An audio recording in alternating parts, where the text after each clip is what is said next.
Bonsoir, chers amis. Quelle joie de vous retrouver à l'occasion de cette première rencontre de l'année consacrée à la présentation d'un nouveau cycle d'enseignement que j'ai intitulé « La matrice zodiacale de l'enfant blessé à l'enfant de lumière, un chemin initiatique ». Je vous l'accorde, il est difficile d'imaginer un titre plus long, mais vous allez constater tout au cours de la soirée que chacun des mots de cet intitulé pointe, nous oriente vers les principaux enjeux initiatiques, les principaux enjeux psychospirituels que nous allons découvrir, que nous allons expérimenter au cours des mois qui viennent. Nous aurons la chance cette année de travailler un parcours initiatique en accord avec les différentes époques de l'année. Vous savez que cette formation, elle est constituée de 12 leçons principales, en plus de la leçon de ce soir qui est une leçon d'introduction, certes, mais vous allez le constater, une leçon très importante. Il y aura donc 12 leçons à partir du mois prochain qui seront chacune consacrées à l'un des 12 signes du zodiaque. Or, nous allons vous les présenter alors que le soleil fera son entrée dans chacun des signes correspondants. De telle sorte qu'on va tisser, d'une certaine manière, une relation étroite, une relation intime. On va favoriser le jaillissement, j'oserais dire, d'une synchronicité entre le microcosme que nous sommes et à l'intérieur duquel nous allons très sérieusement travailler et le macrocosme dans lequel nous évoluons. Ce soir, je vais vous expliquer la manière dont nous allons vivre ce parcours, les outils que nous allons utiliser, le chemin que nous allons expérimenter. Je vous proposerai, et ce sera peut-être l'élément le plus important de la soirée, des exercices préparatoires au travail que nous allons faire au cours de la prochaine année. J'espère que la densité de l'enseignement de ce soir, car ce soir, ce sera dense, ne va pas vous décourager. Cette densité est là pour, au contraire, stimuler votre enthousiasme. Il faut bien savoir que nous aurons un an pour assimiler tout cela progressivement, petit à petit.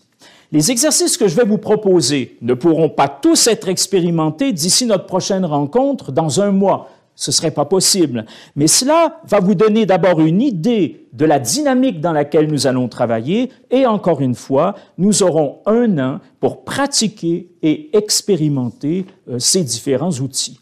Vous l'aurez compris, le point focal de l'enseignement que nous débutons ce soir concerne les 12 signes du zodiaque, mais que nous allons considérer comme autant d'éléments matriciels susceptibles de favoriser un processus d'éveil et de développement psychospirituel. Et tout cela, nous allons l'aborder dans une perspective conforme à l'astrologie traditionnelle. Ce soir, ce n'est pas un cours d'astrologie au sens habituel que nous débutons, mais un enseignement où le zodiaque, son symbolisme, vont être les principales articulations de notre démarche initiatique. Et avant de vous présenter les différentes étapes de cette démarche, de vous proposer ces exercices qui vont vous permettre de vous préparer à notre prochaine rencontre, j'aimerais débuter par une présentation de l'astrologie et de son importance majeure dans les grandes écoles dites initiatiques, dans les écoles des mystères, parce que l'astrologie a toujours été un enseignement d'une haute importance pour les aspirants sur un chemin initiatique. En fait, c'est une discipline sacrée, au même titre que la Kabbale, qu'on a étudié au cours des 2 dernières années, que la théurgie ou que l'alchimie. D'ailleurs, on va beaucoup parler d'alchimie au cours de nos rencontres cette année. Toutefois, pour bien saisir ce que cette science et cet art, parce que l'astrologie est une science et un art, pour bien saisir ce que cette science et cet art représentent, nous allons parcourir très brièvement son histoire, une histoire multimillénaire. Et quand on remonte comme ça le temps, quand on essaie de voir ce qu'a été l'astrologie au cours des différentes époques qui nous ont précédés, la première chose qu'on constate, c'est l'impressionnante résilience de l'astrologie. Si l'on considère la manière dont les différentes cultures, les différentes sensibilités, vous allez voir ça tout au cours de notre brève présentation de l'histoire de l'astrologie, si l'on considère la manière dont les différentes cultures, les différentes sensibilités ont pu évoluer sur plus de 4000 ans, puisque l'histoire de l'astrologie comporte 4000 ans, eh bien, quand on observe cela, on constate que l'astrologie n'a pas été empêchée de perdurer et que sa pertinence a toujours été renouvelée. Donc, c'est vrai, il y a eu des changements dans la perspective avec laquelle on a regardé le ciel. D'ailleurs, ça a engendré certaines ambiguïtés dans l'astrologie. Quand une discipline a plus de 4000 ans d'existence, il est normal que certains concepts parfois se chevauchent et se heurtent et génèrent certaines ambiguïtés. On ne va pas se le cacher, l'astrologie comporte quelques ambiguïtés qui sont liées à son histoire, mais cela n'affecte aucunement et sa pertinence et son utilité, et on va le constater tout au cours de l'année. J'ajouterai en outre que la richesse symbolique de l'astrologie est un élément majeur pour notre époque, est un élément fondamental pour notre époque. Pourquoi? Parce que nous avons subi, sous la pression d'une civilisation technoscientifique, un véritable désenchantement du monde, au sens de l'expression là de Weber, du sociologue. Nous avons vécu un désenchantement du monde et l'astrologie est une source d'enchantement. L'astrologie est une source de sagesse, mais à la condition, bien sûr, de l'aborder d'une manière juste. Et pour l'aborder d'une manière juste, il faut distinguer l'astrologie développée dans un cadre traditionnel, l'astrologie à laquelle nous ferons référence tout au cours de cette formation, de l'astrologie populaire, de l'astrologie des horoscopes publiés dans les People Magazine, des horoscopes qu'on a souvent tendance à lire sans trop accorder de crédit. Eh bien, entre l'astrologie traditionnelle et cette astrologie de bazar, vous comprenez qu'il y a un monde. Alors, comment est apparue l'astrologie? On ne le sait pas vraiment, mais on pense qu'elle est née en Mésopotamie, plus de 2000 ans avant notre ère, parce que déjà au 3e millénaire, on a, dans la religion mésopotamienne, une représentation du Soleil, de la Lune, des 5 planètes visibles qui sont étroitement associées aux divinités majeures du panthéon mésopotamien. C'est-à-dire que chaque planète est considérée comme une dimension visible de ces divinités majeures du panthéon. Mais ce n'est qu'à la fin du 2e millénaire que le caractère divinatoire de l'astrologie va commencer à prendre de l'importance. Et alors, et c'est une nuance très importante qu'il faut souligner, ce n'est pas le mouvement des planètes en tant que tel qui va influencer les événements, mais les dieux qui transmettent ainsi leur message aux hommes.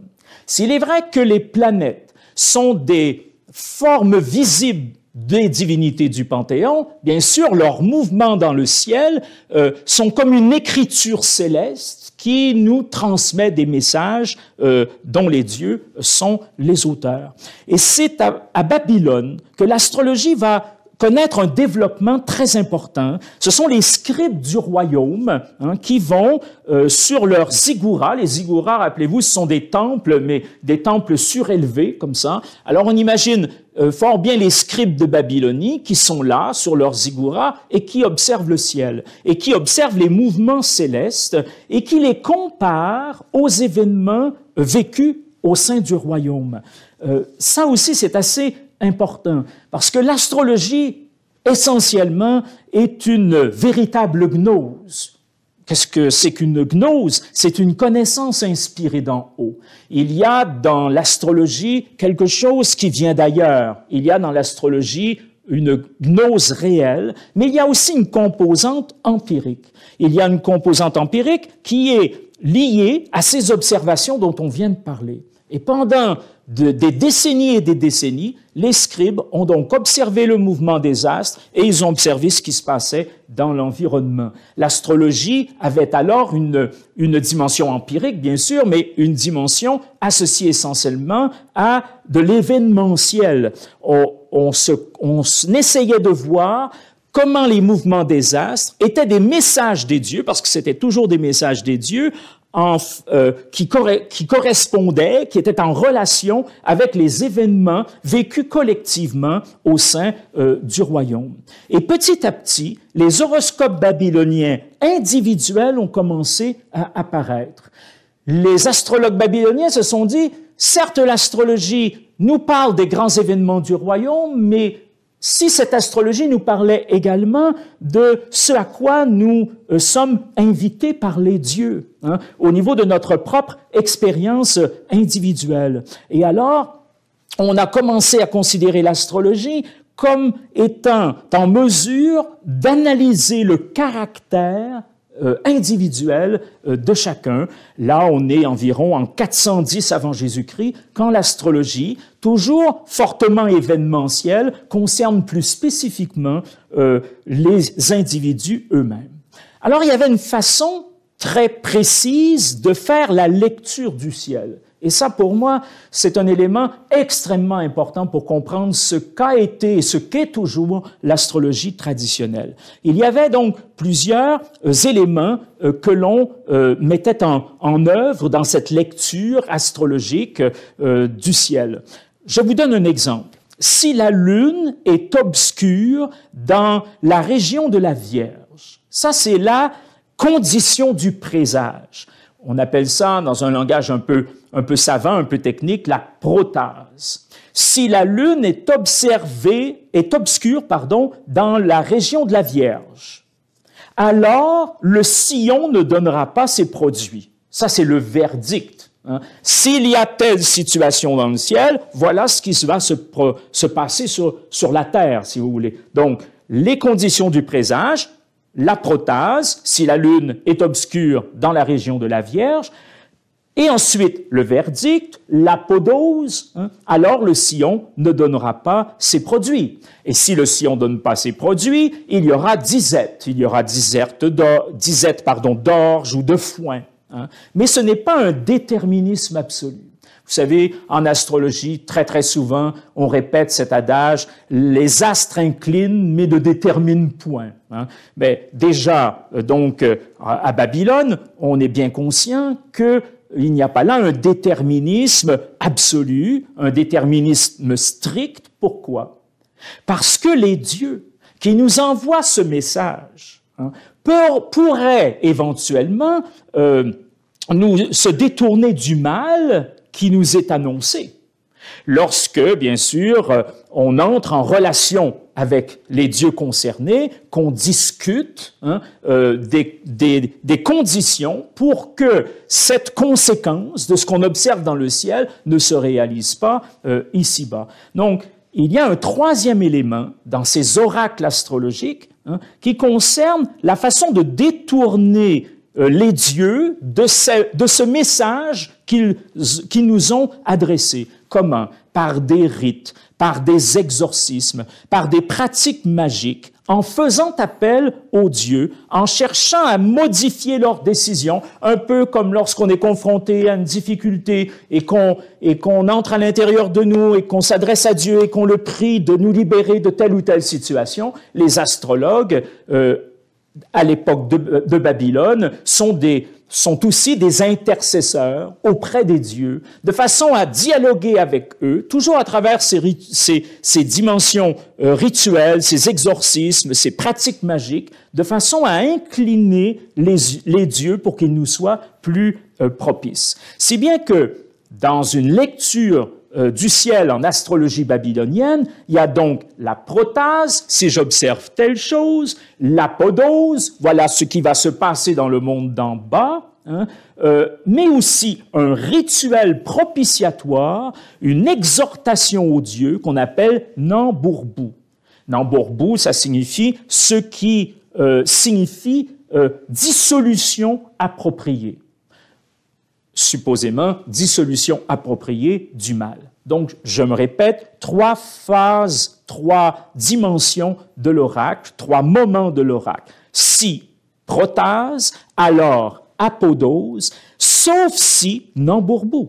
Sauf si, en effet, on arrive à convaincre les dieux de modifier ce qu'ils prévoyaient pour notre vie.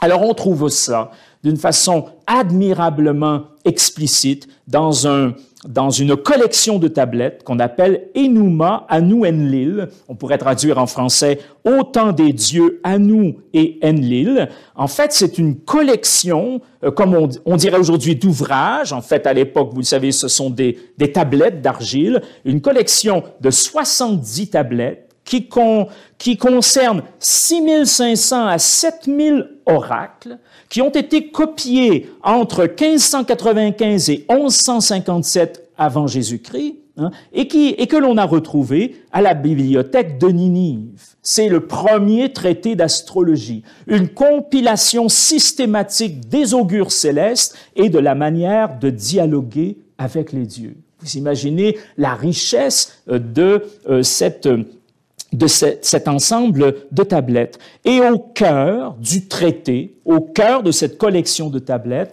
nous en retrouvons une intitulée Ami Saduqa. Et cette tablette, elle est dédiée à la déesse Inanna, ou Ishtar, il y a le nom sumérien et le nom babylonien, qui était la plus célèbre des déesses mésopotamiennes. Elle est devenue, à travers la culture jusqu'à nous, Vénus. On peut dire que Inanna, Ishtar, Aphrodite, Vénus, c'est le même personnage, mais à travers des cultures différentes et donc nommée, si l'on veut, différemment. Or, cette tablette, très importante, parce qu'elle est consacrée à la principale divinité de l'époque, eh ben, elle date de 1645, entre 1646 et 1626 avant Jésus-Christ. Je me rappelle plus très bien si elle est à Oxford ou si elle est au British Museum, mais peu importe.